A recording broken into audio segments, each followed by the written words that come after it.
Welcome to the preview and the predicted lineup. Arsenal against PSG. Big game and big test for us as well. So as you know, Arsenal are back in the Champions League and tomorrow night as we face against PSG, the most successful team in French football.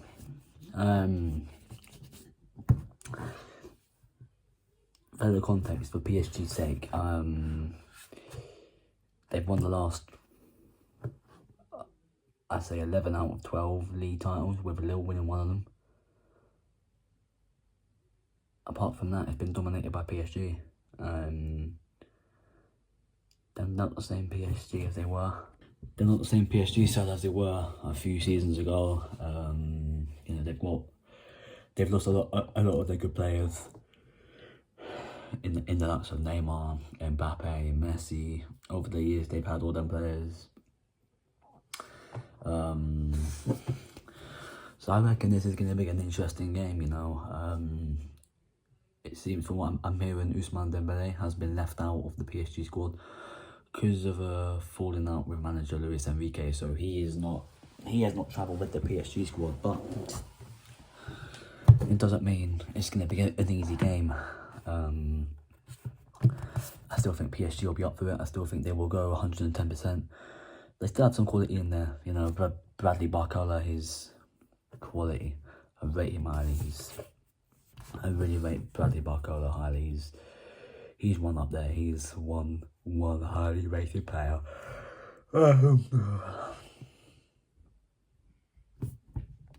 Bradley Barcola is one I'm looking at thinking he could be quite a threat to whoever's at right back, But I do feel it is going to be a very good game, and I haven't seen much of PSG as of late. I just know they're absolute flying in Ligue 1 at the moment. Is that because PSG are so good, or is that because Ligue 1 is a farmers' league? It remains to be seen. Of course, along with us, they've never won the Champions League before, so them to win the Champions League as well would be a very, very big achievement. I still think Real Madrid are going to go all the way and win it again for the 16th time. Make that 4 away from 20. But PSG's run in the Champions League last season was alright. I think they made it to the semis and then they got beaten by Bayern Munich, so I think about it in that way. Marquinhos is still their captain. He's still playing for them. Back in the day, he was a beast of a defender. I don't know what he's like anymore, though. He's old, he's rusty. I remember when him and Thiago Silva used to partner alongside each other. They were, at the time, probably one of the best centre-back partnerships in the world. At that time. Top 3 at least. Team selection is going to be interesting, with the injuries, you've who's fit and who's not, I still think what I'm about to say to you now is going to be the starting 11 that Arsenal play tomorrow. Listen, I just think it's going to be a good game. I think it's going to be a cracking game. I can see goals in this game. But you've got to realise we've just played the European champions. We're playing the French champions tomorrow. And 2 weeks' time, we play the Italian champions in Inter Milan. So 3 very, very, very, very, very, very difficult games to start the Champions League thing off. But then we've got Shakhtar, Sporting Lisbon, and I think it should all be alright after them games. But yeah, listen, with that said, let's get into the predicted lineup. Starting off in goal, David Raya. Straightforward choice. Didn't look himself against Leicester, but I'd say he'd be back for this game and he'd be up firing again. Into the back 4, first of all, left back Calafiori. I feel he's going to keep his place there. I feel he deserves to. There was a lot of speculation on social media going around earlier that he's picked up some sort of nasty injury, but that all remains to be cleared and he seems to be fine. Arteta's even said in his press conference that he's absolutely fine and will probably start the game tomorrow. I've got no problems with that at all. He is on absolute fire at the moment. Centre back, first of all, Gabriel. Again, straightforward choice. Didn't look the best against Leicester, as I said, but listen, he's one of your best centre-backs, you've got to start him in big games, and it's as simple as that, really. Next to him will be William Saliba. Again, straightforward choice. Wasn't the best against Leicester, again, but yeah, listen, all we can do is really sit and say, wow. Saliba's just Saliba at the end of the day. You just can't drop him at the moment. Right back will be Julian Timber. I thought it was going to be very, very hard for Ben White to get back into this team now. I don't think he does get back into this team at all. I think he will struggle big time. Because the way Calafiori and Timber are playing as our fullbacks, we're looking like a whole other dimension now. This is a new lease on life, and I'm loving it.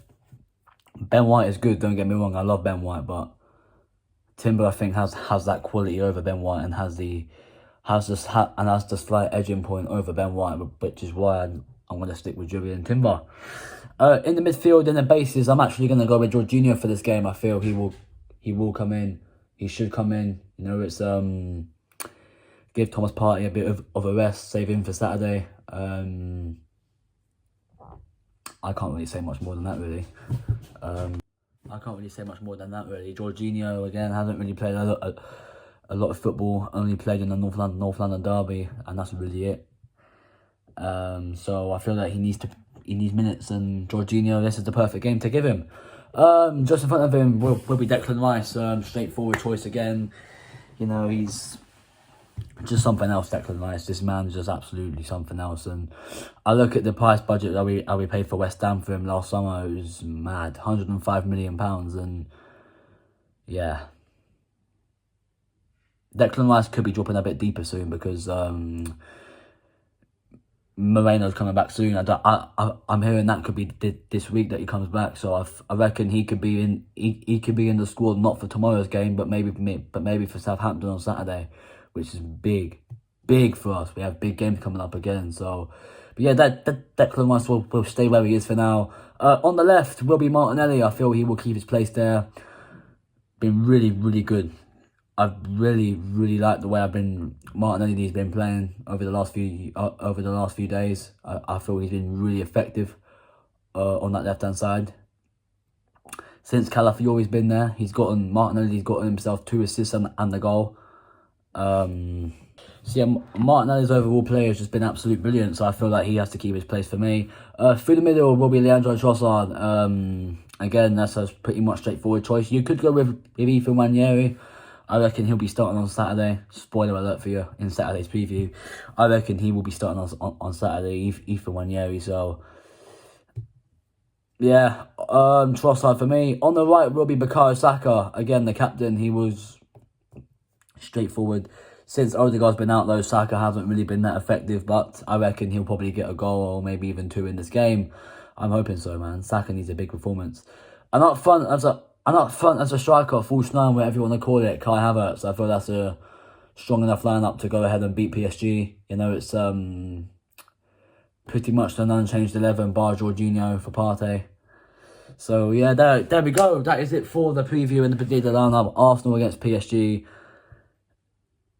Listen, it's going to be tough, but I reckon we can get it over the line. Home advantage, you know, Emirates Stadium, the crowd's going to be buzzing. If you're new around here, hit the like button, subscribe if you haven't already, and I will see you lot soon. I'm out of here. Peace.